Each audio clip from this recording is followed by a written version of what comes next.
Hello and welcome. Now we talk about dilation or enlargement. When we talk about dilation, we refer to a figure like this one you see here. Okay, this figure here, this is a triangle. Now you can see there is dash here, there is dash there, and dash there, which means there is the image and the pre-image are in the same position. All right, so dilation or enlargement means expand or shrink the figure. To shrink the figure is to diminish it, to make it smaller than the original figure. To expand the figure is to make it a bit bigger than the original figure. Now let me try to expand this. Now when I do like this, the way you see, now you can see clearly A dash here, B dash there, and C dash there. And you see the control lines. These are the control lines. I can put them or I can remove them, but I decided to put them so that you can see the control of the vertices.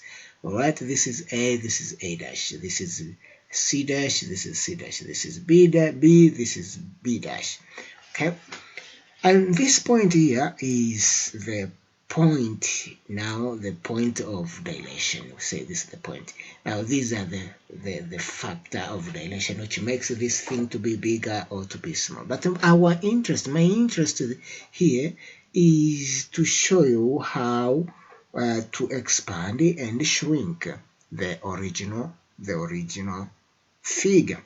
Now this is the original figure. See, it is A, B, C. This is A prime, B prime, and C prime. This is the image.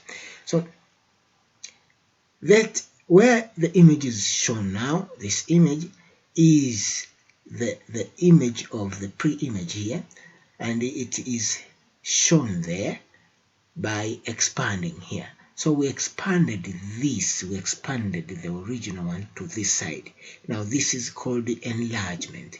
We have enlarged the original to get this one.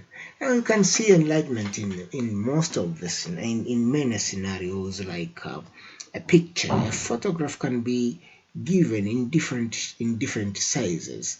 One can have one photo, but it can go and print it as a passport size, as 5x7, a bigger size, and another bigger and bigger. Now this is, in fact, I can say is one of the applications of enlargement, of dilation in our everyday life. Right, now I'm going to shrink this. When I shrink this, you will see it moves down. Now it has moved past it. Here is where the same. The dilation factor here is 1.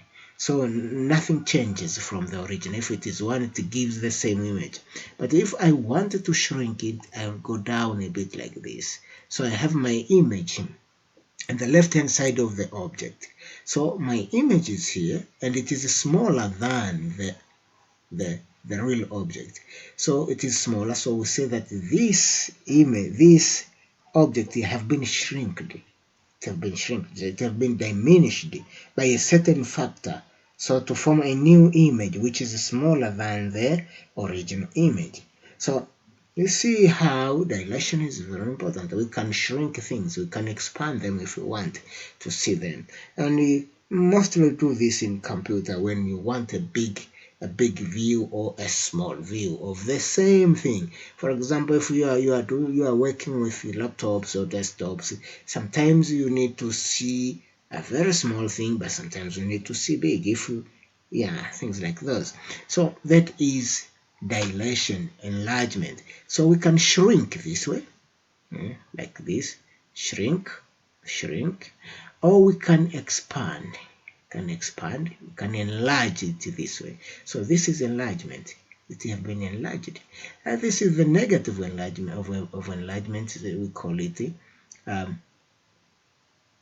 We have diminished this figure. The figure has been diminished to this point.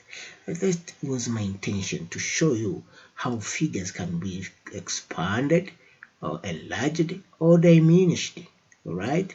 So sometimes we use this word enlargement in both of them. This is a positive enlargement where the figure is enlarged, it grows big, and this is negative enlargement when the figure grows small, diminishes. So it becomes smaller than the original. When it is there, there is no change. There is no change. Thank you for watching, and hope you have enjoyed this video, have added something into your understanding of dilation, of enlargement. Welcome. Bye bye, and see you in the next tutorial.